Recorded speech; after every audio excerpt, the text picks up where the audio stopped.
செயலாளர் அவங்க கட்சிக்காண்டி என்னங்க பண்ணாங்க? மாவட்ட செயலாளர் அறிவிப்புக்கு முன்னக்கூட்டியே அவங்களுக்கு துணை பொதுச் செயலாளர் பொறுப்பு எதுல இருந்து கொடுத்தீங்க? காசை வாங்கிட்டு தான் கொடுத்தீங்க. அவங்க கட்சிக்காண்டி வேலை பார்த்தாங்களா இல்ல மக்கள் இயக்கத்துல வேலை பார்த்தாங்களா? ஆனா இருக்கிற ஸ்ரீவைகுண்டத்துல வேட்பாளர் போட்டிருக்கீங்க, கட்சிக்காண்டி வேலை பார்த்தாங்களா மக்கள் இயக்கத்துல வேலை பார்த்தாங்களா? இல்ல. திருச்செந்தூர்ல போட்டிருக்கீங்க, இல்ல. தூத்துக்குடியில போட்டிருக்கீங்க, ஸ்ரீவைகுண்டத்துல போட்டிருக்கீங்க. எதுலையுமே விளாத்திக்குளம், கோயில்பட்டி எதுலையுமே 6 தொகுதியிலையுமே கட்சிக்காண்டி வேலை பார்த்த வேட்பாளர்களும் கிடையாது. அந்த பொறுப்புல உள்ளவங்களும் மக்கள் இயக்கத்துக்கும் அவங்களுக்கு சம்பந்தமும் கிடையாது. ஆனா நான் ஒவ்வொரு நாளும் என்னோட சொந்த பணத்தை செலவழிச்சு எல்லாரோட இன்பத்திலையும் துன்பத்திலையும் இனம் மதம் தாண்டி நான் ஒவ்வொரு இடத்துலையும் போய் அந்த கட்சியை வளர்த்தேன். ஆனா இந்த கட்சி என்னை ஒரு நாயா கூட மதிக்கலைங்க.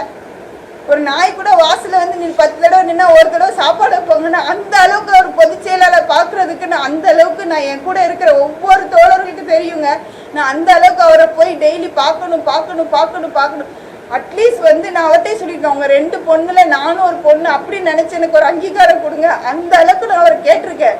ஒரு தலைவரும் மதிக்கல, 2ஆம் கட்ட தலைவர்களும் இல்லை, யாருமே இல்லை. ஆனா ஒரு நிராகதியா நிற்கப்பட்ட நிலையில திராவிட முன்னேற்ற கழகம் என்னை அழைச்சாங்க.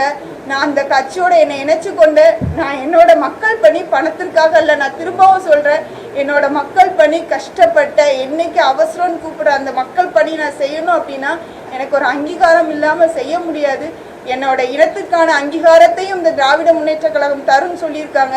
ஏன்னா மக்கள் பணிக்கான அங்கீகாரத்தையும் இந்த திராவிட முன்னேற்ற கழகம் தரும்னு சொன்னனால என்னோட முழு மனசோட நான் இந்த திராவிட முன்னேற்ற கழகத்துல நான் இணைச்சுக்கிட்டேன். நான் பொதுச் செயலாளர் மேல குற்றச்சாட்டு வைக்க அப்படின்னா இந்த விஷயம் ஏன் விஜய் அவர்களுக்கு தெரியலன்னு நான் கேட்கிறேன். அவர் தான் தலைவர். ஒரு கட்சி தலைவருக்கு என்ன செய்யணும் தெரியணும் அப்படின்னா கீழ்மட்டத்துல என்ன நடக்கணும். இதே நான் தான் சொல்றேன்.